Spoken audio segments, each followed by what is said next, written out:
దశాబ్ద కాలంగా టీఆర్ఎస్ పార్టీని నమ్ముకొని ప్రస్తుతం బీఆర్ఎస్ పార్టీలోనే కొనసాగుతున్నారు ఒక వ్యక్తి.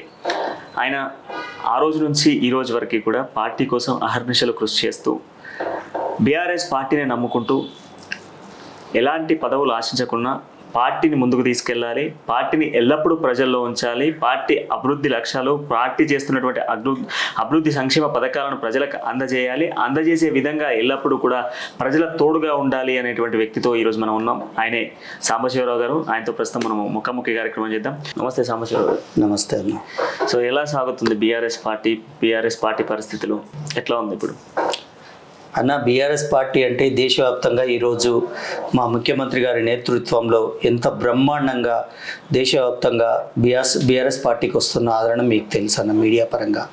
సో ముఖ్యమంత్రి గారు నిన్ననే సచివాలయాన్ని ఓపెన్ చేసుకోవడం జరిగింది. ఈ సందర్భంగా నేను మా గౌరవ ముఖ్యమంత్రి గారికి శుభాకాంక్షలు తెలియజేస్తున్నా. ఆయన నేతృత్వంలో ఆయన అభివృద్ధిని ముందుకు తీసుకెళ్తూ నిన్న సచివాలయాన్ని తెలంగాణ ప్రజల కోసం ఓపెన్ చేయడం జరిగింది. ఆ ఓపెన్ చేసినందుకు మా అందరికీ గర్వకారణంగా ఉందని నేను చెప్పగలుగుతాను. సో శతాబ్ద కాలం పూర్తయిపోయింది మీరు అంటే టీఆర్ఎస్ పార్టీలోకి వచ్చి ప్రస్తుతం బీఆర్ఎస్ పార్టీలోకి. అవును. సో నాటి నుంచి నేటి వరకు అన్నా, సాంబన్న అంటే పార్టీ కోసం పనిచేస్తాడు, పార్టీని నమ్ముకున్నాడు, కేసీఆర్ని నమ్ముకున్నాడే తప్ప పదవి కోసం ఎన్నడూ ఆశించలేదు అనేది ఇక్కడ ఉన్నటువంటి కొంత నేతలు చెప్తా ఉన్నాం. ఎందుకు మరి ఎలాంటి పదవులు ఎందుకు ఆశించట్లేదు పార్టీ కోసం? అన్న, ఒక మాట చెప్తాను. నేను ఇప్పుడు టీఆర్ఎస్లో కానీ బీఆర్ఎస్లో కానీ ఒక కార్యకర్తగా నేను పనిచేసుకుంటూ పోవడం నా బాధ్యత అన్న.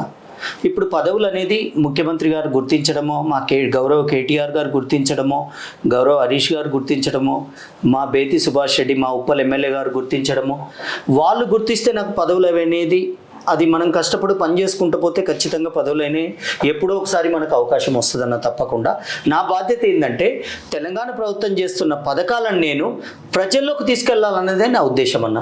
ఎందుకంటే అభివృద్ధి కార్యక్రమాలు మీరు తీసుకోండి అన్న. తెలంగాణ ప్రభుత్వం ఇస్తున్న పెన్షన్స్ కానీ, రైతు బంధు కానీ, దళిత బంధు కానీ, ఈరోజు చేస్తున్న నీటి ప్రాజెక్టు, కాళేశ్వరం ప్రాజెక్టు కానీ, అండ్ గొప్ప విషయం ఏంటంటే నిరంతర విద్యుత్, 24 గంటల విద్యుత్ కానీ, లేకపోతే ఇంకా మనము ఒంటరి మహిళ పెన్షన్స్ కానీ, ఇంకా ఎన్నో పెన్షన్స్ అన్న. అంటే చిన్న ఎగ్జాంపుల్ చెప్తాను మీకు. నేను ఇదే మునుగోడు ఎలక్షన్లకు పోయినప్పుడు నేను ప్రతి అరుగు మీద అవ్వ కూర్చుంటే వాళ్ళని అడగడం జరిగింది, అవ్వ నీకు పెన్షన్ వస్తుందంటే వస్తుంది బిడ్డ. కేసీఆర్ గారికి వచ్చినప్పటి నుంచి మాకు 2016 రూపాయలు వస్తున్నాయి బిడ్డ. ఈరోజు నా కోడలు మంచిగా చూస్తుంది, నా కోడలు పిలిచి అన్నం పెడుతుంది, నా కోడలు ఛాయ్ తాగత్తమ్మ అంటుంది, లేకపోతే నా కోడలు మంచిగా చూసుకుంటుంది. ఇంకొకటి ఏంటంటే ఈ మధ్యన మా హరీష్ రావు గారి సారథ్యంలో బస్తీ దవాఖానలు కూడా స్టార్ట్ చేయడం జరిగిందన్న. వీళ్ళందరికీ బస్తీ దవాఖానలో చూపించుకుంటే టెస్టులు ఫ్రీ, మందులు ఫ్రీ. ఇక ముఖ్యమంత్రి గారు ఒక బిడ్డ కడుపులో పడ్డప్పటి నుంచి, చిన్నప్పటి నుంచి పౌష్టికారం ఇచ్చి, బిడ్డ పెద్దగైనాక పెళ్లి వరకు తోడ్పడి, తర్వాత ఉద్యోగం నుంచి పెళ్లి వరకు కూడా తోడ్పడి, షాదీ ముబారక్ కానీ, కళ్యాణ లక్ష్మి కానీ ఈరోజు ఇస్తున్నంటే అన్న ఎంత గొప్ప విషయం. నేను ఒకటే అడుగుతున్నా, ఈరోజు దేశవ్యాప్తంగా మీరు ఏ రాష్ట్రాన్నైనా తీసుకోండి అన్న. ఎన్ని రాష్ట్రాలు ఉన్నాయి? మన 29 రాష్ట్రాల్లో ఎన్నో రాష్ట్రాలు ఉన్నాయి మనకు. ఆ రాష్ట్రాలలో ఎక్కడన్నా తెలంగాణ నడుస్తున్న అభివృద్ధి పథకాలు ఏ రాష్ట్రంలో ఉన్నాయా మీరు చెప్పండి ప్రణయ్ అన్న. ఎస్. సో ఇప్పుడు మీకు ఇంకొకటి ఇంటర్నేషనల్ వైశ్య ఫెడరేషన్ సో అది కూడా ఉన్నట్టుంది. అవునన్నా, ఒకటి మా సంస్థ ఒకటి ఉంది, ఇంటర్నేషనల్ వైశ్య ఫెడరేషన్.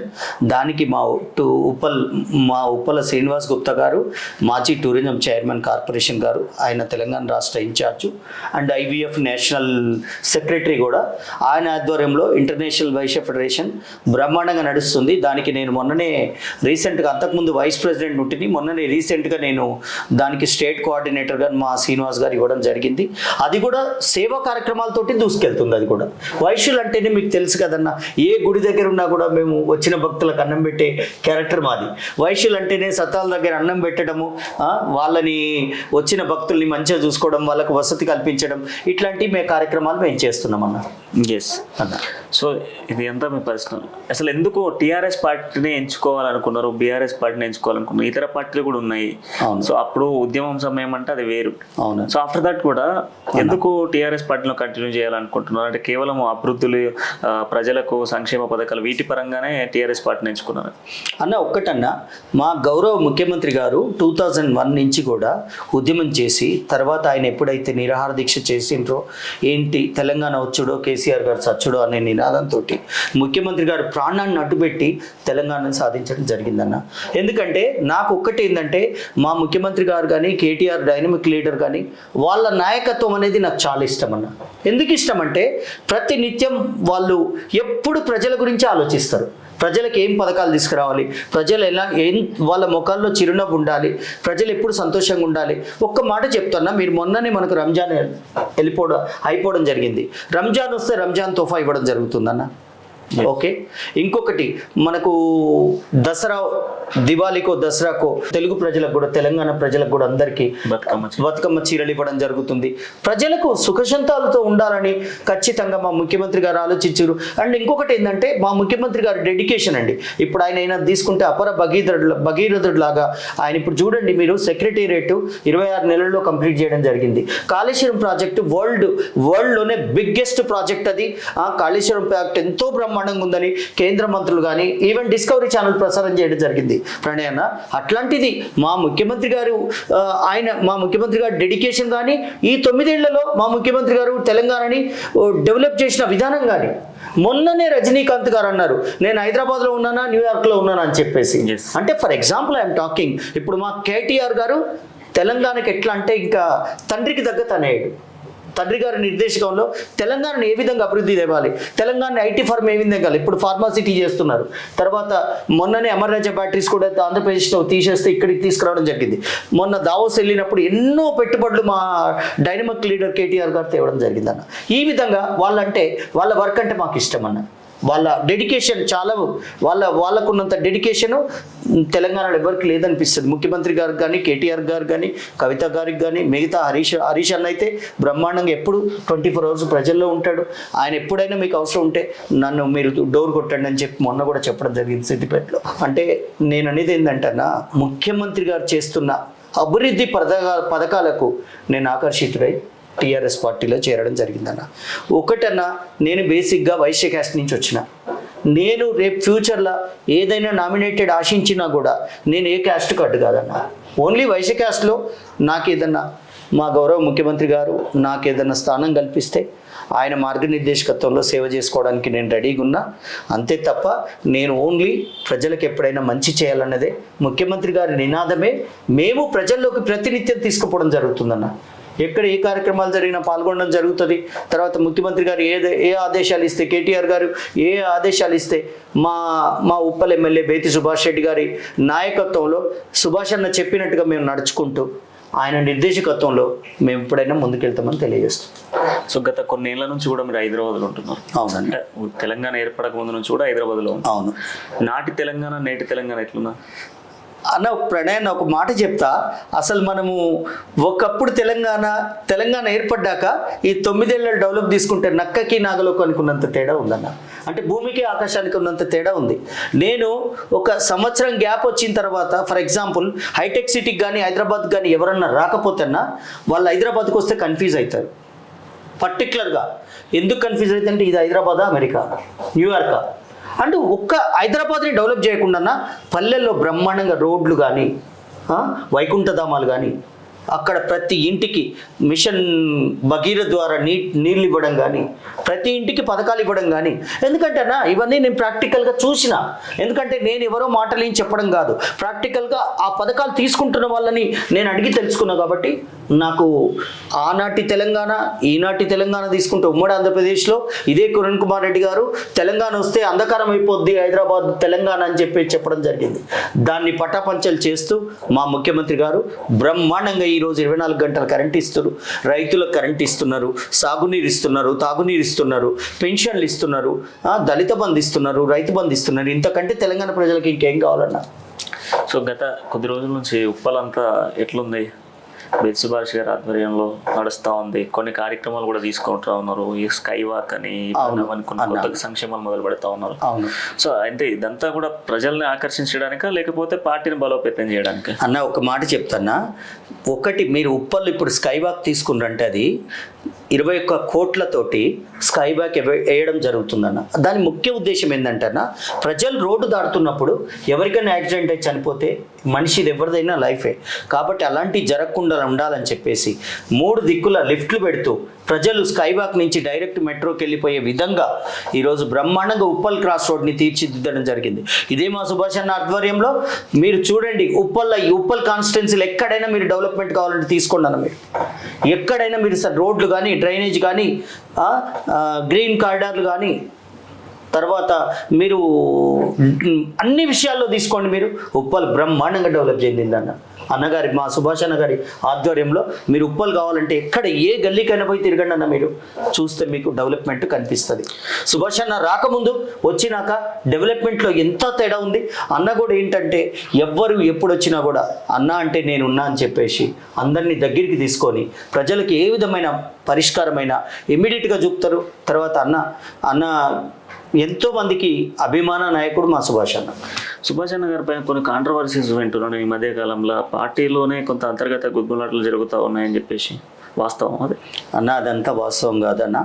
ఒక మాట చెప్తా, ఈ పార్టీలో ఎక్కడైనా ఎప్పుడైనా ఉంటారు నాయకులు, ఎమ్మెల్యే క్యాండిడేట్లు 1-2-3 ఉంటారు. ఇప్పుడు సుభాష్ అన్నకి 2 సార్లు కూడా అవకాశం వచ్చింది. అన్న అవకాశం వస్తే బ్రహ్మాండంగా యూజ్ చేసుకొని దాన్ని అన్న కూడా ప్రజలకు సేవ చేయాలని నిరంతరం అన్న ఉద్దేశంతో సేవ చేస్తున్నారు. ఇక ఒక విషయం ఏంటంటే అన్న అయితే సుభాష్ అన్న అయితే నాన్ కాంట్రవర్షియల్ పర్సన్ అన్న. ఆయన ఎవరితోటైనా నవ్వుకుంటూ అన్న తమ్ముడు అనే మాట్లాడతాడు తప్ప ఏ రోజు కూడా ఆయన గట్టిగా ఒక మాట కూడా మాట్లాడరు. ఆయన ఏంది ప్రజలకు పొద్దున్న 9 గంటల నుంచి 8 గంటల నుంచి అవైలబిలిటీ ఉంటాడు. ఎవ్వరు వచ్చినా కూడా మన ఆఫీస్కి కానీ ఇంటికి కానీ ఎవ్వరు వచ్చినా కూడా వాళ్ళని తీసుకొని వాళ్ళ సమస్యను అక్కడికి వీలైతే అక్కడక్కడే పరిష్కరించి పంపుతారన్న. కానీ అన్న మీద అయితే ఎట్లాంటి కాంట్రవర్సీస్ లేవనేది నా అభిప్రాయం. సో దాదాపు 22 సంవత్సరాలు టీఆర్ఎస్ అనేది తెలంగాణ అనే నినాదానికి సింబాలిక్గా టీఆర్ఎస్ పార్టీ ఉన్నారు. అవును. అట్లాంటి టీఆర్ఎస్ పార్టీని ఇప్పుడు కంప్లీట్గా బీఆర్ఎస్ భారత రాష్ట్ర సమితి అని చెప్పి మార్చారు. అవును. సో దీన్ని తెలంగాణ ప్రజలు అంగీకరిస్తారా? తెలంగాణ అనే దాంట్లో తెలంగాణ అనే పదాన్నే తీసేసి పార్టీని పెడితే పార్టీని ప్రజలు ఇప్పుడు వచ్చేటువంటి ఎన్నికల్లో గెలిపించే ఛాన్స్ ఉందా అన్న? ఒక మాట చెప్తాను నేను. ఇప్పుడు టీఆర్ఎస్కి బీఆర్ఎస్కి వేరియేషన్ ఏముందన్న? సేమ్ గుర్తు, సేమ్ పార్టీ, సేమ్ పర్సన్స్. మా ముఖ్యమంత్రి గారే దానికి అధినాయకుడు.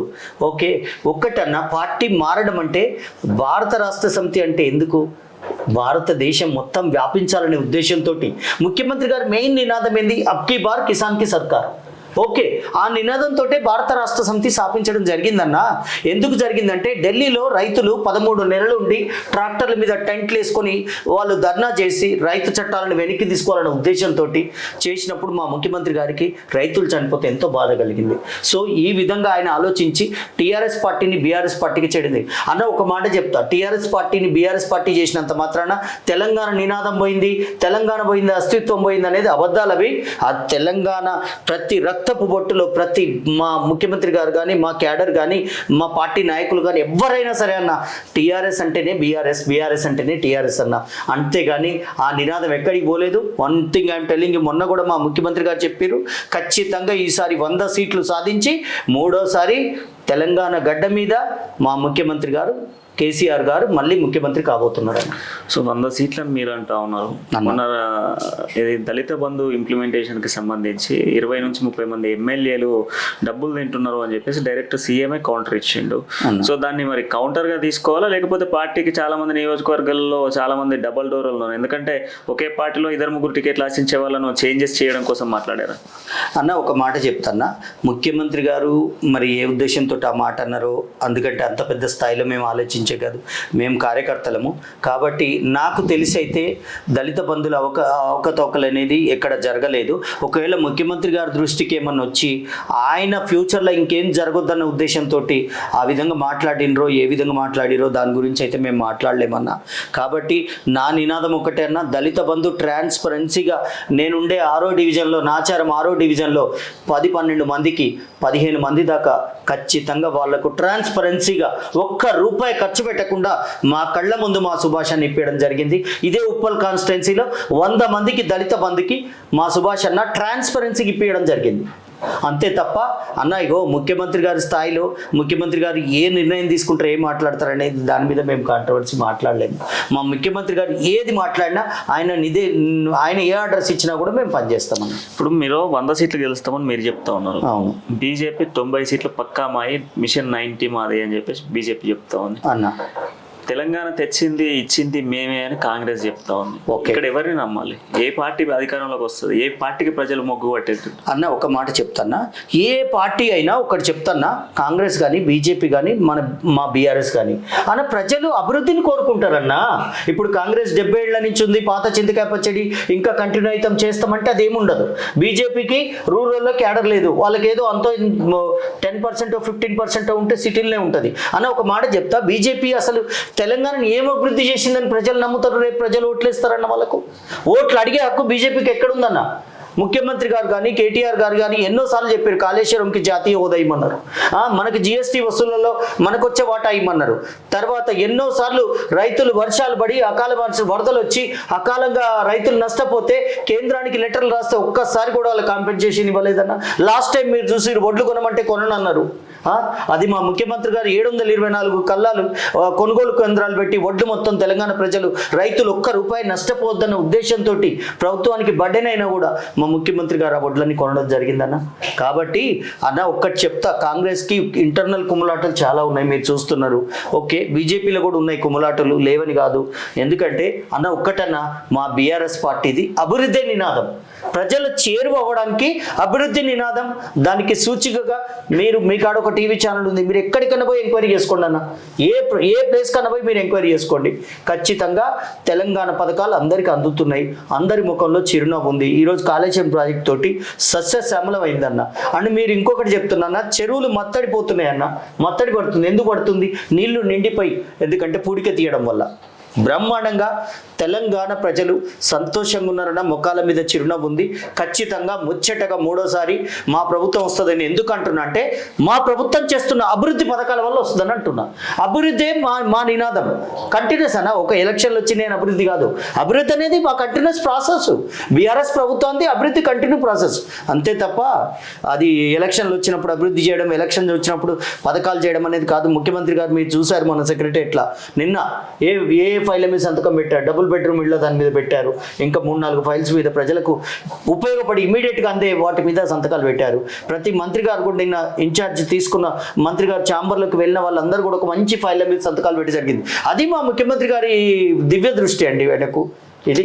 సో ఇప్పుడు రాష్ట్రం పథకాలు ఇచ్చిందని మీరు చెప్తా ఉన్నారు. అవును. కానీ కేంద్ర పథకాలకు రాష్ట్రం రంగేసుకొని చెప్తుంది అనేది బీజేపీ చెప్తా ఉంది.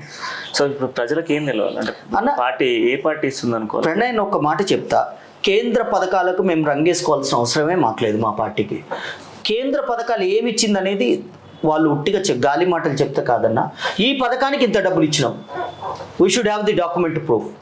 అదే తెలంగాణ ప్రభుత్వం పథకాలు చేస్తుంది, ఇంతమందికి పెన్షన్లు ఇస్తున్నామంటుంది, ఇంతమందికి దళిత బంధు, ఇంతమందికి రైతు బంధు, ఇంతమందికి ఆసరా పెన్షన్లు, ఇంతమందికి ఒంటరి మహిళ పెన్షన్లు, ఇంతమందికి వృద్ధాప్య పెన్షన్లు ఇస్తుందన్న. మరి ఈ ప్రాజెక్టులు కానీ పెన్షన్లు కానీ మాకంటూ ఒక లెక్క ఉంది. మరి నువ్వు బీజేపీ నువ్వు కేంద్రంలో ఉన్నావు, నువ్వంటే ఒక లెక్క తీసుకురా. మాకు తెలంగాణ ప్రభుత్వానికి ఇన్ని సంవత్సరాలు మేము ఇన్ని ఫండ్స్ ఇచ్చినాం, ఇది మేము డెవలప్ చేసినాం, ఒక ప్రాజెక్ట్ కట్టించినాం. మట్టి తప్ప అమిత్ షా గారు హైదరాబాద్ వచ్చినప్పుడల్లా ఆయన ఒక్క కమిట్మెంట్, మొన్న చేవెళ్ళ సభలో తెలంగాణ డెవలప్మెంట్కి लिए कुछ बात करे అన్న, कुछ भी बात नहीं करे, अब की बार हमारा सरकार 90 మిషన్ అంటాడు. 90 ఏ విధంగా వస్తుంది? నువ్వు అభివృద్ధి చేయనప్పుడు బీజేపీని ప్రజలు ఎట్లా నమ్ముతారన్న? ఒక్క మాట చెప్పు. 2024 ఎన్నికల్లో కేసీఆర్ని గద్దెదించడమే లక్ష్యంగా అని చెప్తున్నాడు కదా. 2024 పార్లమెంట్ ఎలక్షన్స్ అన్న. ఇప్పుడు 23లో అంటున్నా, ఎండింగ్ లో జరిగే ఎలక్షన్స్ లలో కేసీఆర్ని గద్దెదించడం లక్ష్యం అని చెప్పేసి అమిత్ షా గద్దె మీద చెప్తున్నాడు. చేవేళ్ళ అన్న ఒక్క మాట చెప్తాన్నా, ఆయన మునుగోడు గద్దె మీద అదే చెప్పిండు, చెవెళ్ళ గద్దె మీద అదే చెప్పిండు, ఇంకో చోట అదే చెప్పిండు. ఏది చెప్పినా కేసీఆర్ని గద్దె దించడం అనేది ఎవ్వరి వల్ల కాదు. మోడీ గారు హైదరాబాద్ ఇంకా 100 సార్లు వచ్చినా కూడా కాదన్న. ఎందుకంటే అది మోడీ మా కేసీఆర్ గారు ఆయన చేస్తున్న పథకాలే తప్పకుండా ఆయన గెలిపిస్తాయి. క్యాడర్ కూడా అంత పటిష్టమైన క్యాడర్ ఉందని. ఇప్పుడు కేంద్రం నుంచి అంత పెద్ద పెద్ద లీడర్లు వస్తున్నప్పుడు రాష్ట్రానికి సంబంధించినటువంటి అధికార పార్టీ నేతలు వెళ్ళి రాష్ట్రానికి రావాల్సినటువంటి నిధులు కానీ రాష్ట్రానికి రావాల్సినటువంటి కాజ్పేట్ కోచ్ ఫ్యాక్టరీ అనుకోవచ్చు, బయ్యారం ఉక్కు ఫ్యాక్టరీ తీసుకోండి, లేకపోతే గిరిజన కళాశాల తీసుకోండి, వీటి గురించి ఎందుకు ప్రస్తావించట్లేదు, ఎందుకు మాట్లాడట్లేదు? అన్న ఒక మాట చెప్తానా, మన గిరిజన కళాశాల కానీ బయ్యారం ఉక్కు కానీ కాజీపేట్ రైల్వే కోచ్ ఫ్యాక్టరీ కానీ ఇస్తా అని చెప్పి మోసం చేసి గుజరాత్కో బీహార్కో లేకపోతే ఉత్తరప్రదేశ్కో తరలించడం జరిగిందన్న. మరి ఇది ఎంత పెద్ద అన్యాయం అన్న. ఇది తెలంగాణకు వివక్ష కాదన్న మేము అడుగుతున్నాం. ఈరోజు తెలంగాణ మీద చూపుతున్న వివక్ష కదా. మరి ఈ ప్రాజెక్టులు మాకు ఎందుకు ఇవ్వలేదు, మా తెలంగాణకి ఎందుకు ఇవ్వలేదు? ముఖ్యమంత్రి గారు కేటీఆర్ గారు హరీష్ రావు గారు నీతి ఆయోగ్ కానీ ఎన్నో మీటింగ్లలో ఢిల్లీకి లెటర్లు రాయడం జరిగింది. కాళేశ్వరం జాతీయ ప్రాజెక్టు ఉదయమని చెప్పింది. మరి ఏ రోజు కూడా వాళ్ళు ముందుకు రాలేదు కదన్న. అంటే తెలంగాణ మీద ఒక వివక్ష పెట్టుకున్నారు. తెలంగాణకి కేంద్ర ప్రభుత్వ పథకాలు ఏవి ఇవ్వద్దు, ఫండ్స్ ఇవ్వద్దన్న ఉద్దేశంతో వాళ్ళు వివక్ష పెట్టుకున్నారు తప్ప మా తెలంగాణకి కేంద్ర ప్రభుత్వం చేసింది ఏం లేదనేది మా ముఖ్యమంత్రి గారు కానీ కేటీఆర్ గారు కానీ ఎన్నోసార్లు చెప్పారు. మొన్న కూడా కేటీఆర్ గారు సిరిసిల్ల సభలో మా ఆత్మీయ సమ్మేళనంలో చెప్పడింది, కేంద్ర ప్రభుత్వం తెలంగాణకి మొండి చేయి చూపుతుందని చెప్తుందన్న. ఇంకా దీనికంటే ఎక్కువ లెటర్లు రాసి లెటర్ ప్యాడ్లు అయిపోయినాయి. మాకు లెటర్ రాసి ఇంకెన్ని లెటర్లు రాయమంటారన్న మమ్మల్ని? సో ఇదంతా ఒక ఎత్తు. ప్రధాన ఎజెండా ఫస్ట్ తెలంగాణ ఏర్పడి నుంచి కూడా లక్షల ఉద్యోగాలు, డబుల్ బెడ్రూమ్ల ఇండ్లు, దళితులకు 3 ఎకరాల భూమి అని చెప్పేసి ఇది మొదటి నుంచి ఉన్న నేను అన్న ఎక్కడైనా ఇంప్లిమెంట్ జరిగింది అన్న? ఒక్క మాట చెప్తాన్నా, ఉద్యోగాలంటే 1,47,000 సమ్ చేంజ్ ఆల్రెడీ ఫుల్ఫిల్ చేయడం జరిగింది. మీరు కావాలంటే రికార్డ్స్ వెరిఫై చేసుకోండి అన్న. దళితులకు 3 ఎకరాలంటే కొన్ని చోట్ల ఇవ్వడం జరిగింది, కొన్ని మేబీ పెండింగ్ ఉండొచ్చు అన్న. గిరిజన పోడు భూములకి నిన్ననే ముఖ్యమంత్రి గారు తెలంగాణ కొత్త సచివాలయంలో సంతకం పెట్టారండి. ఖచ్చితంగా దానికంటూ ఒక కమిటీ వేశారు. దాంట్లో నిజ నిర్ధారణ కమిటీ ఉంది. ఎవరికైతే న్యాయంగా ధర్మంగా పోడు భూముల అర్హత ఉందో వాళ్ళందరికీ తప్పకుండా పంపిణీ చేస్తామని చెప్పి ముఖ్యమంత్రి గారు చెప్పడం జరిగింది. అన్న ఒక్క మాట చెప్తాన్నా, బీజేపీ ప్రభుత్వం సంవత్సరానికి 2 కోట్ల ఉద్యోగాలు, 9 ఏళ్లలో 18 కోట్ల ఉద్యోగాలు ఎవరికి ఎక్కడిచ్చింది అనేది చెప్పనుండన్న. మరి మీ ఉద్యోగాలు ఎటుపోయినాయి? 18 కోట్ల ఉద్యోగాలు ఎక్కడ పోయినాయి? అదే మీరు కావాలంటే తెలంగాణ ప్రభుత్వం చూడండి, మీరు 1,47,000 ఉద్యోగాలు ఫుల్ఫిల్ చేయడం జరిగిందన్న. రీసెంట్గా ఏవో కొన్ని పెండింగ్ పడ్డాయి, కానీ అంతకుముందు అయితే కంటిన్యూస్ ప్రాసెస్లో ఫుల్ఫిల్ చేయడం జరిగింది. 30 లక్షల మంది ఉద్యోగాలకు సంబంధించి టీఎస్పీఎస్లో పేపర్ లీక్ అయితే సీఎం ఎందుకు మాట్లాడుతుంది అంటే ఒక మాట అన్న, సీఎం ఎందుకు మాట్లాడలే అంటే కేటీఆర్ గారు ఆల్రెడీ మాట్లాడిండ్రు. సేమ్ సబ్జెక్ట్ని ముఖ్యమంత్రి గారు ఎందుకు మాట్లాడతారండి? సిట్టు తన పని తను చేసుకుపోతుంది, పోలీస్ డిపార్ట్మెంట్ దానికి ఉంది. సిట్ అంటేనే టీఆర్ఎస్, సిట్ అంటే అన్న ఒక మాట అన్న, ఇక అట్లా ప్రతిదీ సిట్ అంటే టీఆర్ఎస్, సిబిఐ అంటే సెంట్రల్, ఓకే బీజేపీ అనేది అట్లా ఆ నినాదాలు కాదు అన్న. ఒక్క మాట చెప్తాను ప్రణయ్ అన్న, నేను తప్పకుండా సిట్టు తన పని తను చేసుకుపోతుంది. దాంట్లో 9 మందినో 8 మందినో అరెస్ట్ చేయడం జరిగింది. ఎవడో ఎక్కడనో కంప్యూటర్ ఆపర్ పేపర్ లీక్ చేస్తే మాకేం సంబంధం ఉంటుందన్న? టీఎస్పీఎస్సీ అనేది ఒక స్వచ్ఛంద సంస్థ, దానికి ఒక చైర్మన్ ఉంటాడు, డైరెక్టర్లు ఉంటారు, దాన్ని పర్యవేక్షిస్తుంటారు. సో అక్కడ ఏదైనా తప్పు జరిగితే వాళ్ళ మీద యాక్షన్ తీసుకుంటారు తప్ప, ఎందుకంటే ముఖ్యమంత్రి గారు ఏం మాట్లాడతారండి దాని గురించి? ఒకవేళ కేటీఆర్ గారు మాట్లాడారు, దాని మీద యాక్షన్ కూడా స్టార్ట్ అయింది ఇమీడియట్గా. మళ్ళీ నోటిఫికేషన్ ఇవ్వడం జరుగుతుంది, దానికి మళ్ళీ ప్రాసెస్ ఇవ్వడం జరుగుతుంది. ఈసారి పటిష్టమైన దీంతో ఎట్లా ముందుకు వెళ్ళాలనే ఉద్దేశంతో దాన్ని స్టడీ చేస్తున్నారు మా కేటీఆర్ గారు. చేసిన తర్వాత దాన్ని మంచిగా మళ్ళీ ఇంకోసారి నోటిఫికేషన్లు ఆల్రెడీ మొన్న కూడా కొన్ని ఇవ్వడం జరిగింది. ఖచ్చితంగా ఆ నోటిఫికేషన్లో ఎట్లయితే ప్రాసెస్ ఉందో as per the rule of Ambedkar రచించిన రాజ్యాంగం ప్రకారం, నిన్న కూడా మా ముఖ్యమంత్రి గారు నిన్న చెప్పడం జరిగింది, అంబేద్కర్ రాజ్యాంగం ప్రకారమే ఈరోజు ఇవన్నీ జరుగుతున్నాయి. ఆయన స్ఫూర్తిని తీసుకొని మేము ముందుకెళ్తామని చెప్తున్నారన్న. మేమందరం కూడా మా ముఖ్యమంత్రి గారి స్ఫూర్తిని తీసుకొని, అంబేద్కర్ గారి స్ఫూర్తిని తీసుకొని మేము ముందుకెళ్తాం. సో ఎట్లా తీసుకెళ్తున్నారు సాంబన్న? మీ పార్టీని ఎట్లా బలోపేతం చేస్తా ఉన్నారు? ఎలక్షన్స్ దగ్గర పడతా ఉన్నాయి, ప్రతిపక్షాలు విపక్షాలు ఎత్తిపొడుస్తా ఉన్నాయి, ఇవన్నీ ప్రశ్నలు వేస్తా ఉన్నాయి. సో మరి మీ ఏరియా అంతా ఎట్లా ఉంది? అన్న ఉప్పల్ కాన్స్టిట్యున్సీలో టీఆర్ఎస్కి బ్రహ్మాండమైన బలం ఉందన్న, బ్రహ్మాండమైన కార్యకర్తలు ఉన్నారు. అభివృద్ధి ఫలాలు అందరికీ అందినాయి. ఉప్పల్ కాన్స్టిట్యున్సీలో బ్రహ్మాండంగా మా సుభాష్ అన్న పనిచేస్తున్నాడు. అన్న ప్రతిరోజు ప్రతినిత్యం ప్రజల కోసమే పనిచేస్తున్నాడు మా అన్న. కాబట్టి ఉప్పల్లో ఎలాంటి కాంట్రవర్సీ లేదన్న, బ్రహ్మాండంగా ఉంది. మళ్ళీ ఉప్పల్లో బీఆర్ఎస్ జెండా ఎగరవేస్తామనేది ఘంటాపదంగా చెప్పగలను. రాష్ట్రం పరిస్థితి ఏందన్నమాట? రాష్ట్రంలో బ్రహ్మాండంగా ఉంది మా బీఆర్ఎస్ పార్టీ. 100 సీట్లు గ్యారంటీగా వస్తాయి. ఆ 19 ఉంటే ఆ కాంగ్రెస్ బీజేపీ ఏదైనా పంచుకుంటే పంచుకోవాలి. ఆ RRR ఉన్నది ఇంకో 2 ఆర్లు 3 ఆర్లు వస్తాయి తప్ప వాళ్ళు ఏదో 90 2 ఆర్లు గెలుస్తాయి సరే. అంటే ఇక చెప్పలేమన్నా. ఎందుకంటే నేను అనేది ఏంటంటే వాళ్ళు 90 సీట్లు అంటారు కదా, ఒక 0 తీయాలని అంటున్నా నేను. 90 సీట్లలో 0 తీస్తే ఎన్ని మిగులుతాయన్నా? 9 మిగులుతాయి. కదే వస్తుంది, సింగిల్ డిజిటే వస్తుంది బీజేపీకి. బీజేపీకి ఏం పొడిచిరని వస్తుందన్న రాష్ట్రంలో? ఏం పథకాలు ఇచ్చినావని, తెలంగాణ ప్రజలకు నువ్వు ఏమి ఇచ్చినావని చెప్పి బీజేపీ వస్తుంది అన్న. ఎట్టి పరిస్థితుల్లో మళ్ళా ఎగరేది బీఆర్ఎస్ జెండా. మళ్ళీ మా ముఖ్యమంత్రి గారు, కాబోయే ముఖ్యమంత్రి గారు తప్పకుండా, ఇప్పుడున్న ముఖ్యమంత్రి గారే కాబోయే ముఖ్యమంత్రి గారు, మా డైనమిక్ లీడర్ కేటీఆర్ గారి ఆధ్వర్యంలో తెలంగాణ ఫ్లరిషింగ్ బ్రహ్మాండంగా ఉంది. ప్రపంచం అంతా ఈరోజు తెలంగాణ వైపు చూస్తుందన్న. ఈవెన్ అమెరికాలో కూడా తెలంగాణ ఈజ్ ఫ్లరిషింగ్ అని చెప్పి చాలామంది హ్యాపీగా ఉన్నారు. ఈవెన్ ముంబై తర్వాత ఇప్పుడు మన క్యాపిటల్ ముంబై తర్వాత ఈరోజు హైదరాబాద్లో భూముల రేట్లు తీసుకోండి అన్న. హైటెక్ సిటీలో 3.5 లక్షలు 4 లక్షల గజం ఉందంటే, ఒకప్పుడు మీరు తెలంగాణ రాకముందు 50,000 60,000 ఉన్న గజం ఈరోజు 3.5 లక్షల గజం అయింది. ఇదే పొలాలు చూసుకోండి అన్న, 20 లక్షలు ఉన్నది. మీరే ఎగ్జాంపుల్ చెప్తారు. ఆలేరు దగ్గర గజం 14,000 చెప్తారు అని చెప్తారు. మరి ఎప్పుడన్నా ఎవరన్నా కలగన్నారన్న? ముఖ్యమంత్రి గారు చెప్పిండ్రు ఒక రైతు కోటీశ్వరుడు అంటే. ఈ రోజు ఒక్క ఎకరం ఉంటే కోటీశ్వరుడు అన్న. ఎందుకంటే ఎకరం ₹1,00,00,000 ఏంటి తెలంగాణలో. నీకు ఎక్కడికన్నా పోయి 50 లక్షల కన్నా తక్కువ ల్యాండ్ ఉందా అన్న? ఇంటీరియర్ రిమోట్ విలేజెస్ తీసుకోండి. అంటే ఈ రేట్లు పెరగడానికి గల కారణం ఏంటంటే తెలంగాణ అభివృద్ధి అన్న. స్థిరమైన పాలన, లా అండ్ ఆర్డరు, తర్వాత తెలంగాణ పెట్టుబడులకు సేఫ్ అనేది ఒకటి ఉంది. బ్రహ్మాండంగా ఉందన్న. తెలంగాణకు అసలు పేరు పెట్టే అవసరం లేదు. ఈసారి ఖచ్చితంగా బీఆర్ఎస్ పార్టీ రాబోతుంది. ఉప్పల్లో కూడా బీఆర్ఎస్ జెండా ఎగరబోతుంది. ఖచ్చితంగా మేమందరం కష్టపడి రాష్ట్ర వ్యాప్తంగా ఖచ్చితంగా మేమందరం ముఖ్యమంత్రి గారి నిర్దేశకత్వంలో ఖచ్చితంగా మేము పనిచేస్తామని తెలియజేస్తున్నాం. ఇప్పుడు పార్టీ గురించి మాట్లాడితే నిన్న మొన్న కండవ కప్పుకున్న వాళ్ళకి పదవులు వస్తూ ఉన్నాయి. మరి మీలాంటి వాళ్ళ పరిస్థితి ఏంటి అన్న? ఒక మాట చెప్తాన్నా. ఇప్పుడు ఆ మాటకి నేనేం చెప్పలేను. కానీ ఏంటంటే మేము ముఖ్యమంత్రి గారికి ఒకటే విన్నపం చేసుకుంటాం. అవును తప్పకుండా అన్న. ఇప్పుడు ఎందుకంటే అన్న ఒక మాట చెప్తా. నేను కూడా రాజకీయాల్లో ఉన్నా. నేను కూడా ఒక చిన్నదో పెద్దదో పదవి ముఖ్యమంత్రి గారు ఇస్తారేమో, లేకపోతే కేటీఆర్ గారు ఇస్తారేమో అని ఎదురు చూస్తున్నాం. తప్పకుండా మాకంటూ ఒక టైం రాకపోతుందా? మా సుభాష్ అన్న గారి ఆధ్వర్యంలో అన్న ఖచ్చితంగా మాకు ఏదో ఒక రోజు రికమెండేషన్ చేయకపోతారా? మా కోసం అన్న ఏదో ఒకటి చేస్తారని పెద్ద ఆశతో ఉన్నాం. తప్పకుండా నా పనిని గుర్తించి అన్న వాళ్ళే చేస్తారనేది ముఖ్యమంత్రి గారు కన్సిడర్ చేస్తారు, కేటీఆర్ గారు కన్సిడర్ చేస్తారని వెయిట్ చేస్తున్నాం. ఖచ్చితంగా సామన్న అన్న ఫ్యూచర్ లో ఖచ్చితంగా మంచి పొజిషన్ లోకి రావాలి. మంచి పొజిషన్ లో ఎల్లప్పుడు కూడా మీరు మీ పార్టీని గెలిపించండి. ఖచ్చితంగా. Thank you so much. So మొత్తంగా ఇది పార్టీని నమ్ముకుంటూ పార్టీ కోసం పార్టీ సిద్ధాంతాలను నమ్ముకొని ముందుకు వెళ్తా ఉన్నారు. ఇక పార్టీని బలోపేతంగా ముందుకు తీసుకెళ్లడమే లక్ష్యం. పదవులు కాదు, పదవులు గుర్తిస్తే అవే వస్తాయి. పదవుల కోసం పనిచేసేటువంటి వ్యక్తిత్వం కాదంటూ కూడా సాంబార్ చెప్పారు. సో ఇది సాంబార్తో ముఖ్య ఇంటర్వ్యూ. మనం ఇంటర్వ్యూతో మళ్ళీ వెళ్తాం. వాటిలో చూస్తూ ఉండడం న్యూస్. నిజం కోసం జనం కోసం.